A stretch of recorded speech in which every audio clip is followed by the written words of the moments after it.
Tell me about your childhood. What comes to mind when you think of that? My childhood was very good. It wasn't in the sense there was no great amount of money. There's, I'm not saying there was, was, I suppose, poor within a certain extent as compared to other people. But we had a lot of love in my family, and my parents encouraged us as kids to do our best, myself and my sisters, and I think we did just that. And when did you start taking an interest in music? Oh, at a very early age. At a very early age, my father was a musician, so that sort of encouraged me, inspired me. My father was a Calypsonian, not a very successful one, but a local, sort of entertainer in the community, in the village. And I used to go with him when he got invited to sort of sing at people's christenings and weddings and things like that. I used to go with him and support him and sing with him sometimes. And sometimes they would want me to sing, and I would sing. I don't think I was that good. I think people were just impressed that I was a brave kid.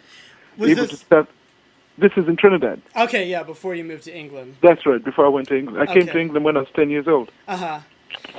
And so your first professional experiences, from what I understood, you performed under a variety of names like Big Ben, Sam Spade, Joshua. That's right. What was your inspiration behind all of these aliases? Well, it wasn't me. I never gave myself the only name I got for myself. I made up for myself was Billy Ocean. The others were on account of working with other producers. Okay. And in them days, the independent producers more or less controlled the record industry in the way that they were the ones that found the talent, and they were the ones that gave you a name. They were the ones that produced you. They were the ones that really did everything, and then really and truly they took the package to the record company and did some sort of licensing deal. Okay. So hence, I used to do a lot of different sessions and things for different people. A lot of the sessions I did, in fact, was for free because I was so excited about going into the studio. It was like a whole different world, to be able to record and hear yourself, and that to me was I love that part of it. Yeah. So in which case, during that period, I also learned to, write my songs, etc., etc. It was like my apprenticeship, really. I served a very good apprenticeship. So your first record, I think, was Nashville Rain, which you did under your own name of Les Charles. God, that's a long time ago. Well, you can imagine just pure excitement to be able to go home to my parents and say, look, here's my first record.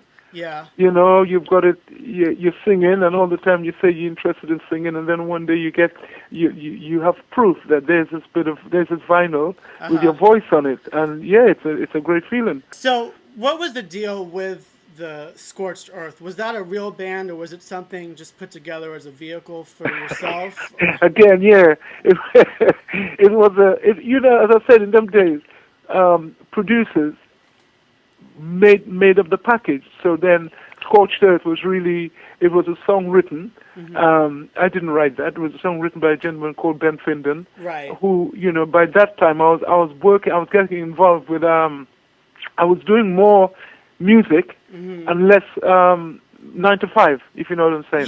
Yeah. Right?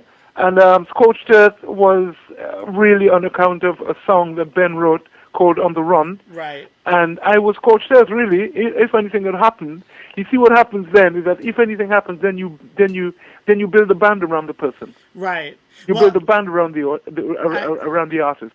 But you did have, nonetheless, as a B-side of Scorched Earth, your first song release that you wrote, I guess, which was Superwoman, Superlover. What was it called? Oh yeah, Superwoman, Yeah. Wow, you got the whole history, man. I forgot some of these things. Yeah. Yeah. Well, you see what they used to do was because I used to do a lot of these things really and truly for nothing. What some of the producers used to do, they used to be favorable and give me the B-side. Okay. And that's one of the ways I was learning to write. Really, I didn't realize that. But if you're gonna have your song on the B side of what you think is a potential single, when you do your best to sort of match up to the A side. Yeah. So you got So some of your experience there you forming go. your style by doing the B-sides. Exactly. And most time these B-sides, what his B-side would be some sort of old track or something that didn't work, that the Oh, producer had okay. that didn't work, and he'd say go and try something around that. In which was good for me because I'd write a totally new song around. I never even heard what the original was like. Oh, okay. You see, So, all I was saying was a backing track, and I would so just create my own melody and write a song around it. it was interesting. I mean, because even with Love Really Hurts Without You, that did really well here in the U.S. But one thing I wondered about was that your album never made it over here. Just there would be singles like on Areola and even Red Light came out on Epic over here, but then it was just kind of like Uh, inconsistent, you know? Yeah, well, because you see, the trouble is like with a lot of, especially in those days. Maybe now it's slightly different, but in those days, record companies they weren't really prepared to spend the money on a black artist. Uh huh. They will take a single, and if something is going good, and they'll take a chance with the single. But the difference is that the expense you have to put into an album to create a Okay. hit album is a you're talking about different sort of economics. Until I really got with Jive, which was Clive Calder. By '83, I had written Caribbean Queen or written the Suddenly album. Mm-hmm. Along with some other people like Keith Diamond and Wayne. Brathwaite and Barry Eastman, Right. and it was a very successful period. Now, you also, by that time, had established yourself, I don't know if it was intentional or not, but as a writer for other artists, because I Yeah, noticed a lot of the songs that were done for the City Limit album, you placed with artists like the Dells, Lenny Williams, that's right. Latoya Jackson. How did that come about that you I started ha- doing that? I haven't I haven't got a clue. I think people heard the songs and picked them up, Okay. And or the publisher pushed them or something. But it wasn't, to say. I couldn't say that I was responsible for, because I don't even know who these people were. I mean, of course, I know Latoya Jackson. right. I heard of the Dells. I heard of all of them. Yeah. But to say I never had no contact to be able to get songs to them. So I can only imagine that they probably heard my work, the album, from publishers or something. I don't know. And Because I didn't. anyway, it came at a very good time because it put me in a very good light, not only as an artist but also as a songwriter. And Nights took off really big for you here on the R&B charts, but That's right. did you get a chance to do much promotion of it here, or what happened exactly? Because No, it seemed, again with Epic, it didn't get much joy. I mean, again, it was just all these songs that were hits were really hits on their own strength. Really, it wasn't like people really and truly. When I say in comparison to my days with Jive, people were actually working on records to create hits. Right? In right, them days, these hits just came about.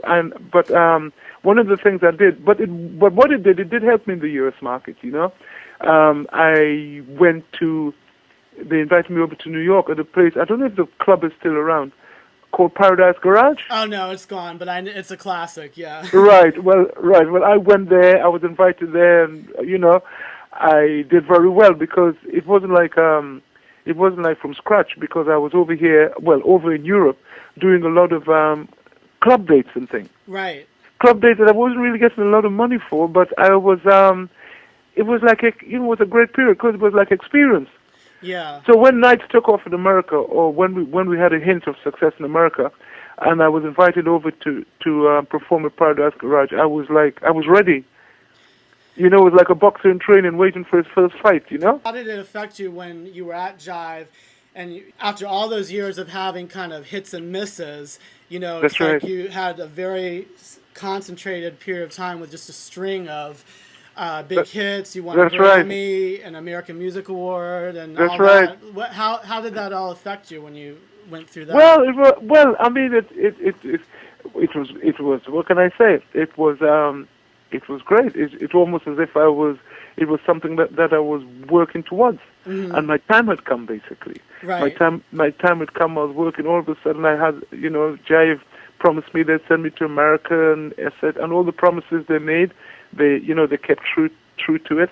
I was working with people like Mutt Lang. I was working with people like, as you say, Barry.